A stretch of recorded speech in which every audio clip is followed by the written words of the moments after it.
Easy, boys. Oh, oh.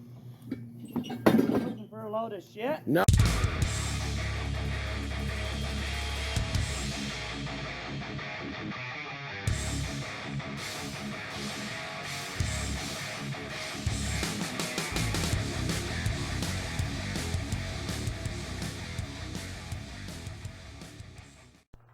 Okay, today's mess is we got a Cabela's tractor, which will not start. Me and a upholstery guy went down to Victor's. Victor is our Russian neighbor. With some material, because it was a lot of from the mesh, like like from there everywhere. So it dust, but it's Bought from this material. tractor from Cabela's that does not run, and he needs us to fix. So he says under the dash, smoke came out in Russian. Not in Russian, but so we got screwing around with it, put a fuse in there, and sure as shit, he's right. Smoke comes out of the dash, man. So we brought it down here, and me and the upholstery guy took it apart and found some burned up wires out of the fuse box. We took the harness out. I'm going to take a look at that.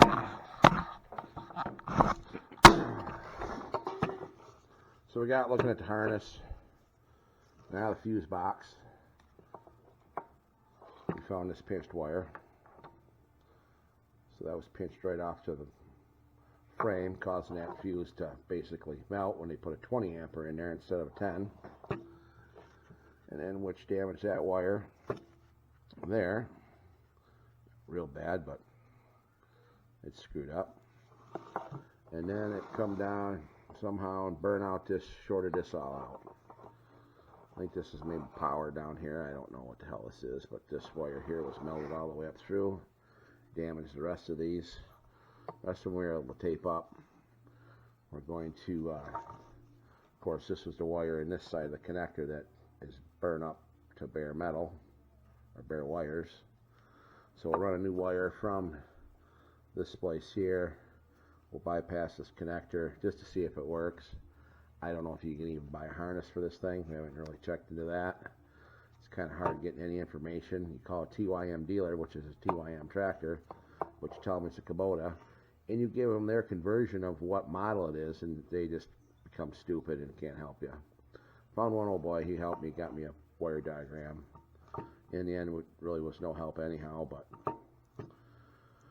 here we are. So we'll try to finish this up and see if we can make this start for Victor.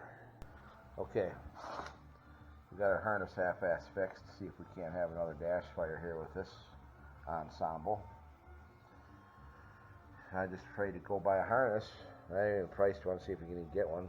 But if we can get one, I don't want to get one and find out we got some other problem with a burned out controller or something because of a shorted out wire harness or some other problem that's going to cost a bunch of money. I don't know. It's Victor's money. Why do I care? Okay, we got Victor working. We had to pull the harness all the way out to the controller up here. The wire was burnt back all the way to the alternator. So we had to replace the white wire in there. And then wiggle the harness all back in there. We got that all done. And then we still were blowing a fuse for the lights. Every time we turn the lights on, it blows a fuse. Traced down the yellow wire was the cause of the problem. And luckily a upholstery guy was here helping out. He found these two wires plugged together. The yellow one's power, black one's ground. So we're just shorting out right direct ground. Somebody plugged that together before it got here, and that was the cause of our fuse. So we're going to cut the ground ones off so you can't hook them back together and call it good. We got a switch coming for the drive. The drive won't work, but it's got some fancy switch in there for high, medium, low, and it's got some servo drive things. I don't know, but it won't move and the switch is broke, so we're hoping that's going to take care of our darn driving problem. We can drive this thing out of here. Do not buy a Cabela's tractor. We're not endorsed by Cabela's whatsoever, but we still not recommend buying one. Okay, Finkelstein brought down his rototiller for his food plots. That's all he uses it for, is food plots. He doesn't beat up on his stuff. Well, we got the slip clutch. I don't know if we're greasing the slip clutch or where all that grease is coming from. Maybe the U-joint. But what you got that slip clutch, the springs just buried on them. Those are just spacers. And the complaint is it doesn't drive. Which of course he just spares no expense and buys the top of the line stuff. King cutter. Gear driven. Well, he thinks it's in the side chain box here on the side of the machine.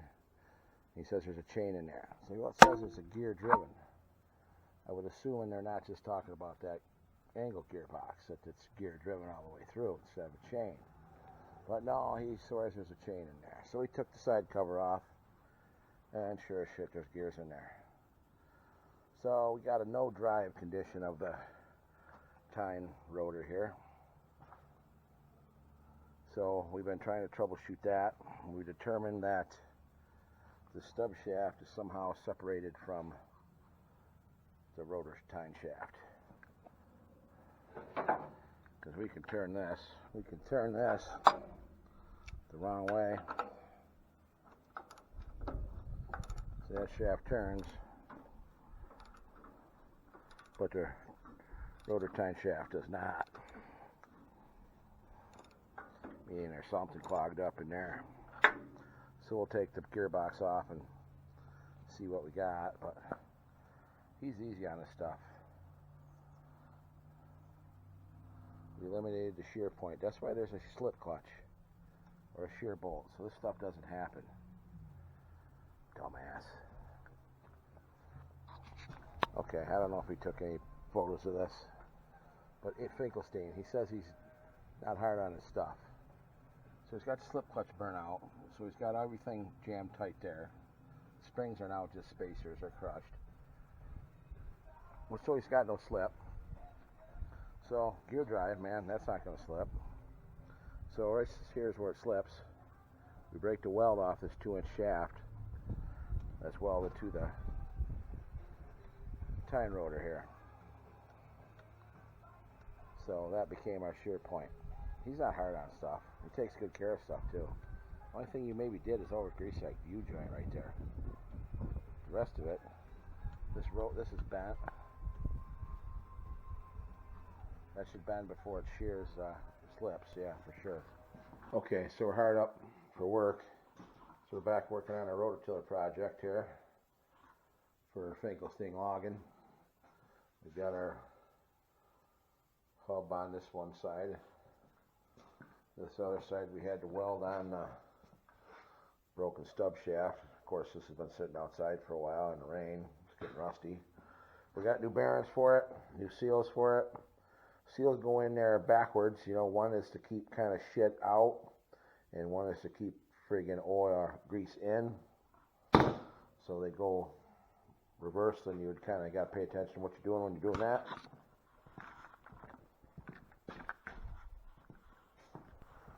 Okay, we're out here busting wood, 2023. We've been working at it here a little bit. Got a pretty nice load of logs here, a bunch of cherry, a bunch of maple, a little bit of hickory. Something's been in there eating that damn piece. Problem is I stacked this shit by my house. Probably bugs are going to crawl out of this wood and crawl into my house and eat my house. Bark beetle, emerald ash borer, all these things. My whole house is going to just crush. You look at where they're boring in there.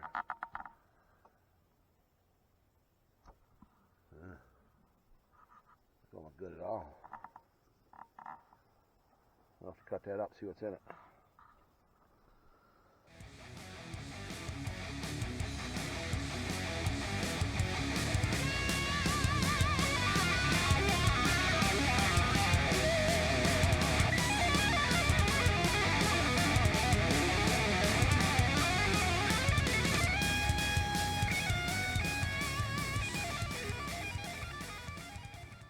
Okay, we got a front axle out of a Kubota M125X tractor.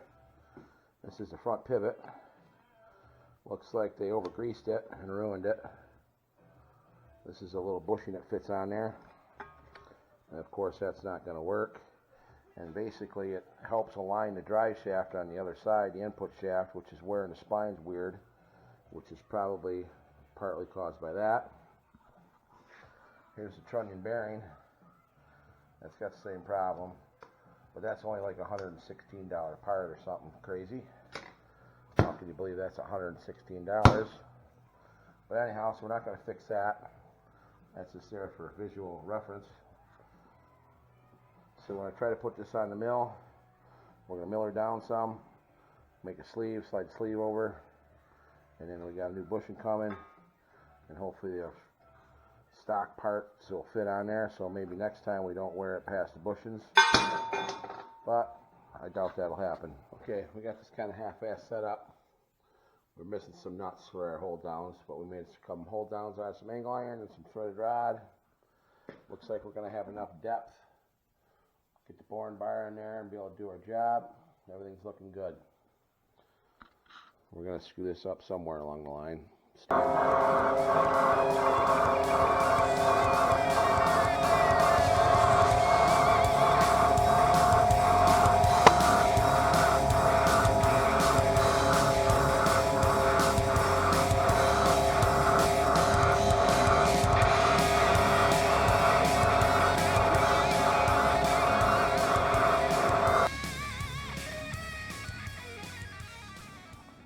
Okay, we got our pivot machine down. There's the original bearing, so that's about what we're going to need to make a spacer. We're waiting for the new part to come in, just because this one looks like it is cracked. I don't think that's a cut line, so I want to make sure that that's going to be tight on there. We got this material to use as a bushing. Won't take much turning on the outside, going to take a little bit on the inside, but that's some nice stuff from a leftover job, so that'll make a good bushing. So we're waiting on some parts, and we'll machine the rest of it. Okay, we got this project ready to ship. Of course, we didn't take any video of machining down the bushing or putting that on there or anything. Just heated it up, slid right on there nice, had about 3/1000 press fit. And then put the little wear sleeve that come with it on there, and we're ready to take this back, get paid. Okay, so this is a quick little project. Splines are all burned out of this hub. This is some sort of a drive plate for a silage effacer. So the guy's got a new hub. We're gonna want to just cut out and a new hub put in the plates. We're just gonna burn out a whole new plate and a new hub and call her macaroni.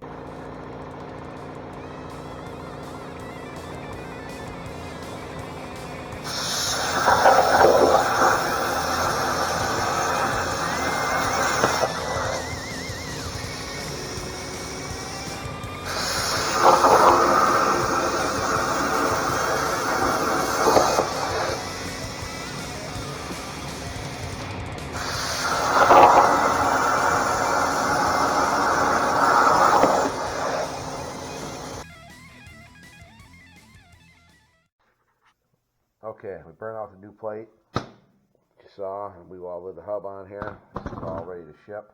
So there's the old part. And there's the new part.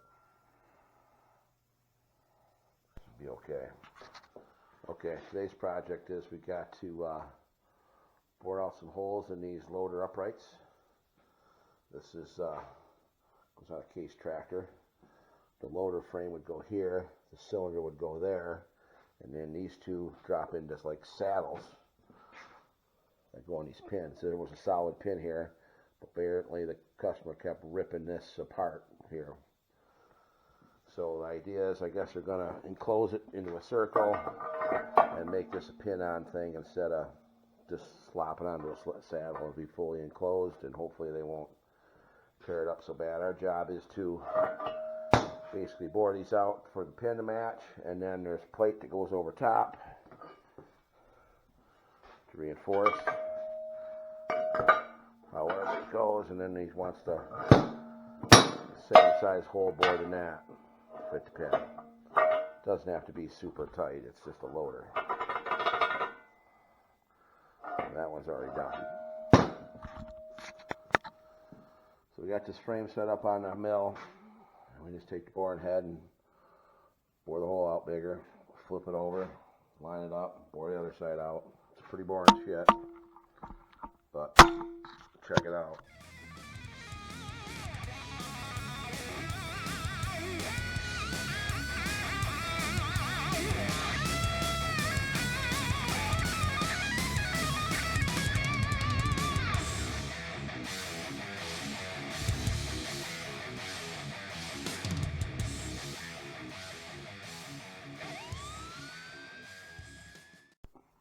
Okay, here's our pitch plates or stiffeners, or I don't know what they're going to be called, but he's going to weld these on the sides of that tower to reinforce it a little bit. And he had his pieces cut out, but he wanted a hole bored in there. And I didn't want to drill it out, so we decided we'd put it in the plasma table, burn it out to 1 7/8, and then bore it up to 2 and a little bit heavy to fit the pin through there. And it's surprising how close they came out. All we did was just put some pieces of metal down there.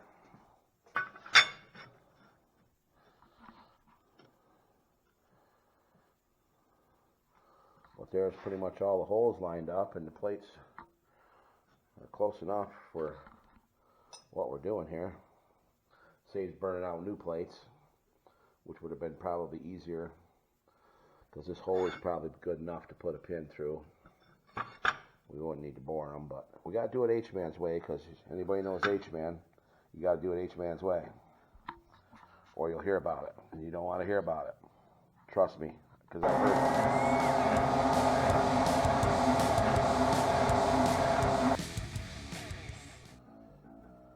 So after we burn them out on the hole on the plasma table, we bring them on here, and then we bore it out to a nice hole that's a little bit bigger than the pin. You see how that fits? They've been kind of getting a little too big. Okay. Got that bored out.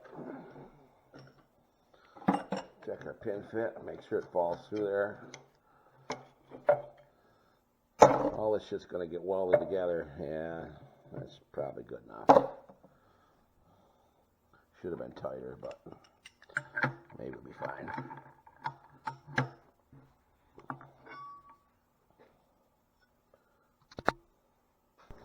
Okay, so this is going to be the repair. That's our loader tower. These pieces are going to be welded on the side, basically to double up, and then the pin's going to go through, which will be removable now. Before the pin was welded in there and sat in the saddle. Now it'll go through an actual pin bore, and then this will get welded on the end of the pin and be bolted on so the pin does not rotate, and it rotates on the pin bore, which they got grease holes already drilled in these and stuff. Some guy made these with a CNC machine prior to us getting involved. But our job is done, so we'll ship this crap.